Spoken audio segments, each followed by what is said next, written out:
અંકલેશ્વર પત્રકાર એકતા પરિષદ સહિતના સાથી પત્રકારોએ ઉમરવાડા રોડ પર આવેલ મંદિર પાસે તેમજ પાનોલી જીઆરડીસી ખાતે વૃક્ષારોપણ કરી તેની માવજતની જવાબદારી ઉપાડી અન્ય લોકોને પણ વૃક્ષો વાવવા અપીલ કરી હતી।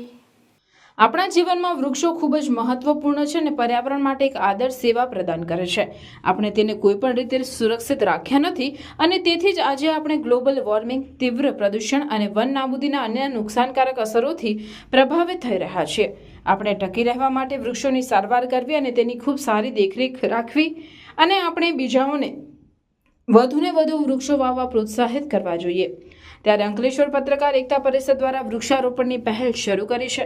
ઉમરવાડા રોડ પર આવેલ ગોગાધામ આશ્રમ, ચિત્રા માતાના મંદિર પાસે અને પાનોલી જીઆરડીસી ખાતે વૃક્ષારોપણનો કાર્યક્રમ રાખવામાં આવ્યો હતો, જેમાં ખાસ કરીને લીમડાનું વાવેતર વધારે કરવામાં આવ્યું, જેમાં તમામ પત્રકારો દ્વારા વૃક્ષ ઉછેર કરવાનો સંકલ્પ લીધો હતો અને લોકોને પણ વૃક્ષ વાવવા માટે અપીલ કરી હતી।